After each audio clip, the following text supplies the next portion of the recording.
अस्सलाम वालेकुम। अब्दुल्ला 9.0 में बहुत सारे दिनों के बाद एक मरतबा फिर खुशामदीद है। बहुत सारी गैर हाज़िरियाँ हो गई हैं and I was working on some other projects in the meantime, तो इस वजह से मैं इसको टाइम नहीं दे पाया एंड आई होप कि अब मैं दोबारा से रिचार्ज होकर वापस आ गया हूँ and I will be giving इंशाल्लाह full fledge time to my Abdullah 9.0 as well. अच्छा, मीन वाइल में जिस प्रोजेक्ट के जिस प्रोजेक्ट पे मैं काम कर रहा था ना, वो मतलब आप कह लें अमेरिकन पॉलिटिक्स को आप कह लें कि मैं ना मतलब स्टडी कर रहा था। अच्छा, उसमें फिर अब जो है वो कंपैरिजन आ जाता है, मतलब आप कंपैरेटिवली देखने लग जाते हैं। अगर आपके मुल्क में भी वही सिचुएशन चल रही हो जो वहाँ पे चल रही है, तो वो लामहला जो है ना वो जबिल्लत इंसानी है, फितरत इंसानी है कि आप उसमें जो है ना वो कंपैरिजन्स करना शुरू कर देते हैं। तो मैंने भी कंपैरिजन ही किया, ना चाहते हुए किया, मतलब कंपैरिजन किया नहीं बल्कि कंपैरिजन हो गया। तो ना अमेरिकन पॉलिटिक्स और पाकिस्तान पॉलिटिक्स को जब हम एक साथ रखते हैं तो जो रिवायत यहाँ पे पाकिस्तानी पॉलिटिक्स के अंदर है, या जो पॉलिटिकल वॉर चलती है, या जो गवर्नमेंट के अंदर होती है, जो पार्टी गवर्नमेंट के अंदर होती है, अपोजिशन के साथ वो जिस तरह के हथकंडे इस्तेमाल करती है, सेम कहानी जो है वो अमेरिकन पॉलिटिक्स के अंदर भी मौजूद है। मतलब वो अभी इतने अरसे से मैं अमेरिकन पॉलिटिक्स पे काम करते करते मुझे उनकी जो है ना वो ज़रूर पता चल गई है। उनकी मेंटालिटी, पॉलिटिकल मेंटालिटी, या उनका जो पॉलिटिकली चीज़ों को टैकल करने का तरीका है, बिल्कुल भी मुख्तलिफ नहीं है, बिल्कुल पाकिस्तान जैसा है। और उसमें आपको मैं एक मिसाल दूँ ना यहाँ पे, मतलब आपको पता है, या अगर आप नए हैं मेरे चैनल पे या आप मुझे करीब से नहीं जानते, तो आपको अंदाज़ा होगा कि मैं बिल्कुल जो है वो पॉलिटिकल नहीं हूँ। मेरा किसी भी सियासी जमात से कोई ताल्लुक़ नहीं है। मैं वो वाला मोटिव रखने वाला बंदा हूँ कि मुझे सस्ता आटा सस्ता पेट्रोल कौन देगा, जो वो देगा वो मेरा लीडर है। होना मतलब ज़्यादातर अवाम में ना यही होना चाहिए। अच्छा, इसमें जो है हम अगर बात करें इमरान ख़ान की पाकिस्तान में, तो इस वक्त अमेरिका में इमरान ख़ान का किरदार कौन प्ले कर रहा है? बेसिकली इमरान ख़ान एक कैरेक्टर तो है, सो है, एक पॉलिटिकल लीडर है, लेकिन साथ ही साथ जो है वो इमरान ख़ान साहब जो है वो एक मतलब इंसान के साथ साथ एक कैरेक्टर भी है जो हर मुल्क की सियासत में कहीं ना कहीं पाया जाता है। मुझे पहले बिल्कुल भी अंदाज़ा नहीं था, और अब मुझे जाके जो है वो इस चीज़ का अंदाज़ा हुआ है कि this is a character. Donald Trump साहब जो हैं वो इमरान ख़ान साहब का किरदार अदा कर रहे हैं अमेरिका में इस वक्त। जिस तरह से जो है वो, मैं अब झूठे सच्चे की बात नहीं करूँगा, क्योंकि मैंने आपको बता दिया कि ना ये पॉलिटिकल चैनल है, ना ये पॉलिटिकल वीडियो है, ना मैं पॉलिटिकल बंदा हूँ। तो वहाँ पे जो है वो डोनाल्ड ट्रंप को इमरान ख़ान की तरह जो है वो मुकदमों में लपेटा हुआ है, झूठे सच्चे whatsoever, I have no concern with that.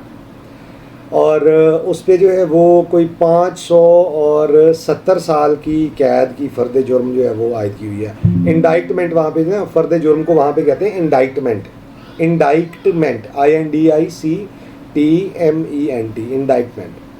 तो उस पर जो है ना वो 4 इंडाइटमेंट्स हैं, और उसमें उसने जो है वो 2020 का इलेक्शन है तो वो जॉर्जिया में उसने ओवरटर्न करने की कोशिश की, और उसके अलावा जनवरी 6 को वहाँ पे जो है ना 2021 को एक रॉयट हुआ, दंगा हुआ, फसाद हुआ कैपिटल में, तो उसका भी इल्ज़ाम उसके ऊपर है। तो वो इस तरह की जो है ना काफ़ी सारी, फिर उसने जो है वो डोनाल्ड ट्रंप ने क्लासिफाइड डॉक्यूमेंट्स हैं जिसमें को मुल्क के राज हो सकते हैं, इस तरह के कोई बड़े ज़रूरी कागज़ थे जिनको ट्रंप ने जो है वो मिस हैंडल कैसे किया कि ट्रंप साहब जो हैं वो जब सदारत छोड़ के गए हैं और जो बाइडन साहब जब तशरीफ़ लाए हैं वाइट हाउस में, तो ट्रंप साहब जो है वो कोई कागज़ इस तरह के थे, वो कुछ ज़्यादा उन्हें खूबसूरत कागज़ लगते थे, तो वो कागज़ साथ ही उठा के ले गए अपने मारा लागो रिजॉर्ट के अंदर।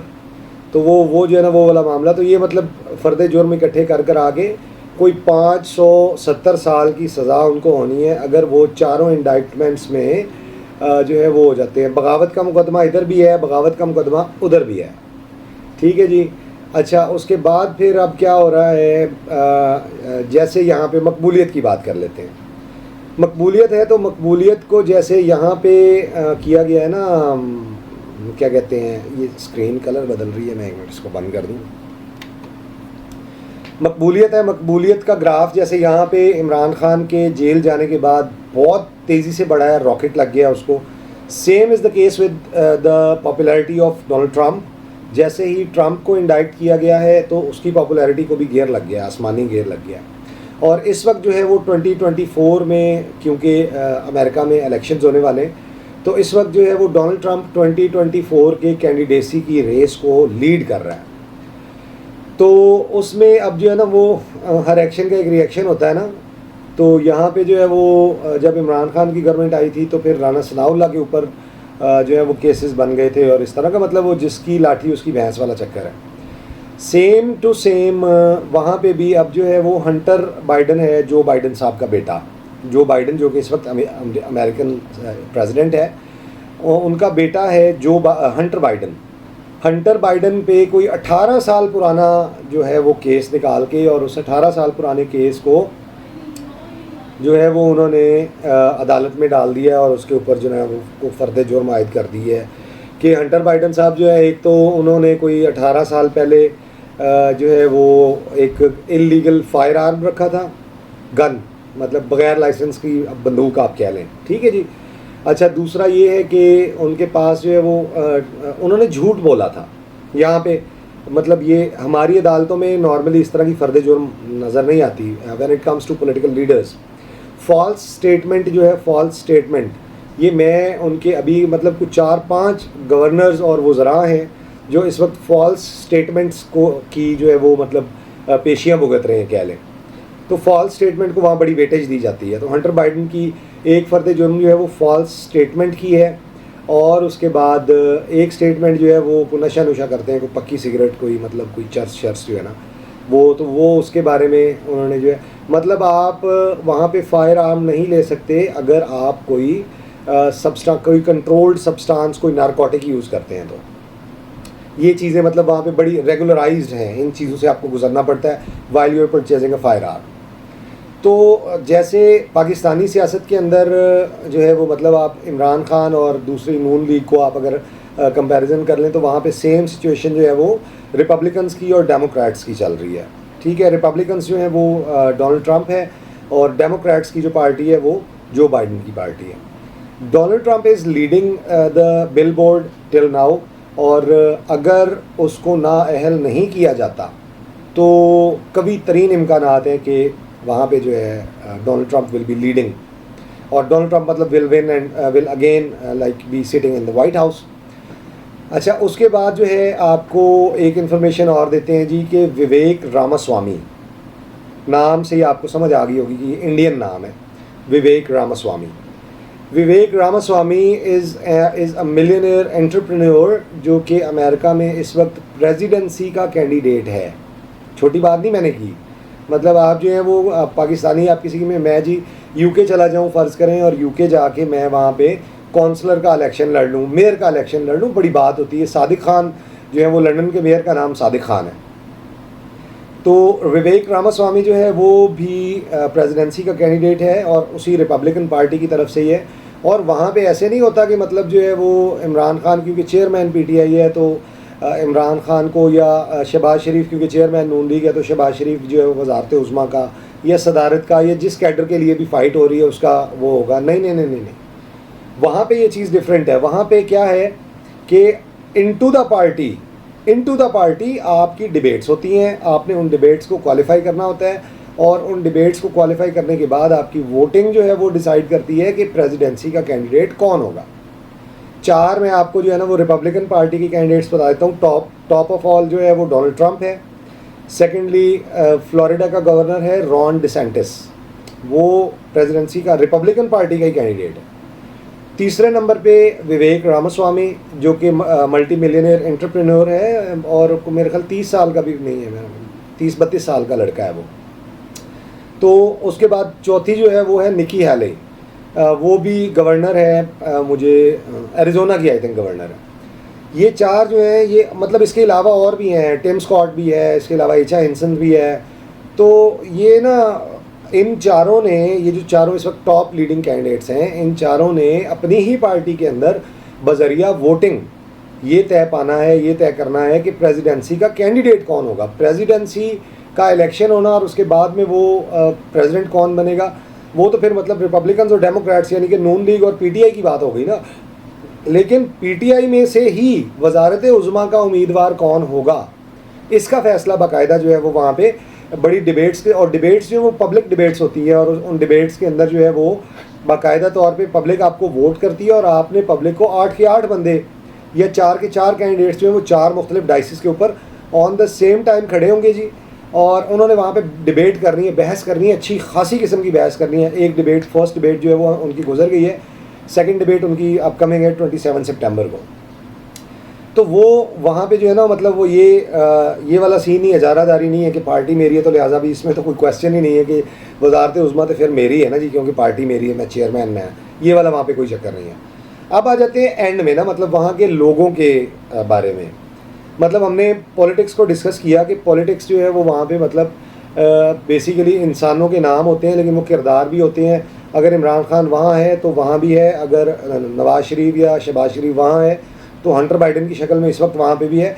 सेम जो है वो बड़ा पैरेलल सा सिस्टम इनका चल रहा है दोनों का, नंबर 1। नंबर 2 हमने बात की कि इंटर पार्टी अगर आपको जो है वो प्रेसिडेंसी के लिए, वजारत उज़्मा के लिए, प्राइम मिनिस्टरशिप के लिए, चीफ मिनिस्टरशिप के लिए अगर आपको जो है वो मतलब मैदान अमल में उतरना है, तो उसमें भी you are not going to be the only one owing the chairmanship of the party कि आप जो है वो उसमें मतलब कंटेस्ट कर लेंगे, नहीं। वहाँ पे जो है वो वेस्ट के अंदर या अमेरिका के अंदर बाकायदा तौर पे इंटर पार्टी एक तरह से कॉन्टेस्ट होगा, इंटर पार्टी कंपटीशन होगा, and that competition will lead you to the final decision कि हाँ जी उम्मीदवार भी आप हैं या नहीं, ये भी फैसला जो है वो कौम करती है। तीसरी चीज़ आ गई कौम की जिम्मेदारी क्या होती है when it comes to social media. अब क्योंकि हम सोशल मीडिया पे ही हैं, एंड ऑब्वियसली मैं जो अमेरिकन पॉलिटिक्स पे एक कैंपेन थी वो कर रहा था, अभी भी कर रहा हूँ, खैर रिसेंटली भी उसको मैंने कंटिन्यू किया है। तो वहाँ पे बहैसियत सोशल मीडिया यूज़र आपकी कौमी जिम्मेदारी क्या होती है, आपने कोई भी वीडियो देख के उसके ऊपर कमेंट करना होता है। मैं अब यहाँ पे ये नहीं कहूँगा कि जो है ना वो कमेंट मतलब वो लोग जो हैं वो किसी पार्टी के ख़िलाफ़ कमेंट नहीं करते हैं। बिल्कुल ट्रंप के हक़ में अगर कोई ख़बर बनाता हूँ मैं, तो बाइडन वाले नीचे जो है ना वो करते हैं, मतलब वो उसको अपोज़ करते हैं, लेकिन किस तरह से करते हैं। यहाँ पे जो है वो मैंने अपने दोस्तों में कई दफ़ा जो है वो उनको मैंने बताया कि इस तरह जो है ना मैं ये काम कर रहा हूँ। साथ मैंने उनको एक एग्ज़ाम्पल दी, वो थोड़ी सी मतलब लघु किस्म की एग्ज़ाम्पल है, गंदी किस्म की एग्ज़ाम्पल है, लेकिन वो देना ज़रूरी है क्योंकि वो हक़ाइक़ भी हैं। मतलब अब मैं अगर वो एग्ज़ाम्पल दे रहा हूँगा, मेरे पे लाजमी इल्ज़ाम लग सकता है कि जी गंदी एग्ज़ाम्पल देती, और ख़ुद चाहे आप 5 मिनट पहले वही कमेंट करके और आप ऊपर आए हों, वो एक अलग बात है। यहाँ पे इमरान खान की पोस्ट हो ना जी, इमरान खान की पोस्ट के नीचे जो है वो इमरान खान के चाहने वाले कमेंट पे कमेंट कर रहे होंगे, जियो खान साहब, जियो ये मैं फिर कह रहा हूँ पॉलिटिकली नहीं, या नून लीग की पोस्ट हो, नवाज शरीफ की पोस्ट हो, जियो नवाज शरीफ साहब, जियो नवाज शरीफ, जियो शेर आया ये वो। अब वो नवाज शरीफ की पोस्ट ही ले लेते हैं ना, फ़र्ज़ करें, उसके नीचे मैंने जाके ना सिर्फ एक कमेंट करना है छोटा सा। क्या कमेंट करना, मैं कहना इमरान खान जिंदाबाद। अच्छा, अब वो जो पोस्ट लगी हुई थी ना, उस पोस्ट का जो उसका मतन था, वो जो भी मर्ज़ी हो, मतलब वो नवाज शरीफ की अदालत के बारे में हो, वो उसके वतन वापसी के बारे में हो, वो उसके इलेक्शन के बारे में हो, नाअहली के बारे में हो, जिस चीज़ के बारे में भी हो, वो कमेंट्स की जो नीचे स्ट्रीम चल रही होती है वो एक अलग ही दुनिया है। वो उस पोस्ट से बिल्कुल भी मतलब जो है ना वो मुताबिकत नहीं रखती होती। वो पोस्ट जाने थे, पोस्ट वाले जान तुर के यार मुहब्बत वाले, उन्होंने पोस्ट लाई और चले गए। उसके बाद नीचे जो कमेंट्स है वो एक अलग यूनिवर्स है, एक अलग अपने आप के अंदर एक दुनिया है। उस में आ रहा है जियो बबर शेर आया, ये आया वो आया, नीचे जनाब एक वो इमरान खान का यूथिया आएगा, वो आके नीचे सिर्फ इतना लिख देगा कि इमरान खान जिंदाबाद। सर वो पोस्ट का रुख बिल्कुल बदल जाएगा, उसके तीर जो है वो बिल्कुल अलग हो जाएंगे, और वो जो है ना नीचे तूफ़ान बदतमीज़ी शुरू हो जाएगा। नून लीग वाला आके जो है वो उसको गाली देगा कि तू इस पोस्ट तक ही लेना है, ठीक है जी, साढ़े लीडर की पोस्ट है। उसके बाद यूथिया उसको एक और गाली देगा, फिर यूथिया अपने ग्रुप में मैसेज करेगा कि यार वो फलानी पोस्ट पे आना, वो उनको लिंक शेयर कर देगा, वो उधर आ जाएंगे, वो उधर आ जाएंगे। 5 से 10 मिनट के बाद वहाँ पे क्या माहौल चल रहा होगा कि ओ इमरान खान ताड़े घरों फड़िया गया सी, ठीक है। ये मतलब देखें ये होता है। मैं अब अगर आपको कहता हुआ बुरा लगूँ तो और बात है, इससे भी बड़ी गंदी गंदी बातें होती हैं। नवाज शरीफ ने रिश्ता दे दो, ये कर दो, वो कर, मतलब ये कौमी जिम्मेदारी जो है as a social media user, when you are concerned to the politics, when you are posting comment on a political post, उसके ऊपर आपकी जो क्या जिम्मेदारी आयद होती है, मैं आपको उसके बारे में बता रहा हूँ। यहाँ पे भी कंपैरिजन करें ना, पिछले 2 कंपैरिजन आपने कर लिए। वहाँ पे अमेरिका के अंदर जो बहसीयत शहरी उनकी जो जिम्मेदारी है, उस जिम्मेदारी को वो किस तरह पूरा करते हैं? वो उस जिम्मेदारी को पूरा करते हैं कि अगर ट्रंप के हक़ में मैंने कोई ख़बर लगाई है और नीचे जो बंदा है वो कोई ट्रंप के ख़िलाफ़ है, वो उसकी पॉलिसीज़ डिस्कस करेगा। वो आपको बताएगा कि जी 2000 मतलब जब ट्रंप की प्रेसिडेंसी थी, उसने फ़लाँ section, under section this, under ruling this, under article this, उसने एक ये जो है वो डिसीजन लिया था, ये पॉलिसी बनाई थी और उसका ये और ये नुकसान हुआ था। नॉट मैं कोई 1600 कुछ 1600 से ऊपर वीडियोस का मैं कंटेंट वहाँ के लिए बना चुका हूँ अब तक। बिलीव मी, किसी एक सिंगल और थाउजेंड्स ऑफ कमेंट्स हैं, वो किसी वीडियो में इंशाल्लाह मैं आपको दिखाऊंगा। तो वो किसी एक वीडियो के नीचे भी, किसी एक कमेंट में भी कोई तूफ़ान बदतमीज़ी तो क्या, किसी ने किसी को, मतलब किसी कमेंट करने वाले ने किसी कमेंट करने वाले को भी बुरा नहीं कहा। Would you believe that? ऐसी भी कौमें हैं। तो खैर, ये एक तो मैं बड़े अरसे बाद जो मैंने कहा जी एक दफ़ा घूंघट उतार लें दोबारा, बड़ा अरसा हो गया है, सलाम दुआ नहीं हुई आप लोगों से। दूसरा ये कि I just wanted to give you something जो एक ऐसी एक हमारे लिए एक एक्स्ट्रा टेरेस्ट्रियल किस्म की इन्फॉर्मेशन होगी ना, कि दैट अमेरिकन पॉलिटिक्स किस तरह से वर्कआउट करती है। There are similarities when it comes to the political system, and there is not even a single % of similarity when it comes to the social responsibility of their people, जो कि अपनी social responsibility को comments के ज़रिए से निभा रहे होते हैं। उसमें कोई रत्ती बराबर भी सिमिलैरिटी नहीं है। पॉलिटिकल सिस्टम में बहुत सारी सिमिलैरिटीज़ हैं, इल्ज़ाम पे इल्ज़ाम है, उस पर फ़र्द जुर्म है, उस पर फ़र्द जुर्म है, नाअहली की गेमें हैं और वो सारा कुछ है। उम्मीद है वीडियो आप लोगों को पसंद आई होगी, एंड मिलते हैं बहुत जल्द इंशाल्लाह अगली वीडियो में। चैनल को अगर सब्सक्राइब नहीं किया तो मेरे 1000 पूरे करा दें, और उसके अलावा जो है वो वीडियो पसंद आई हो तो लाइक करें, कमेंट करके ना अपनी राय ज़रूर दीजिएगा। कमेंट्स का लालच बिल्कुल नहीं कर रहा। सिंगल कमेंट जो एक मतलब पढ़े लिखे बंदे से आया हुआ होता है ना, ये एक समझदार बाशऊर बंदे से कमेंट आया हुआ होता है, वो बहुत सारा खून बढ़ा देता है। तो अपना बहुत सारा ख्याल रखिएगा। मिलते हैं बहुत जल्द अगली वीडियो में। अल्लाह हाफ़िज़।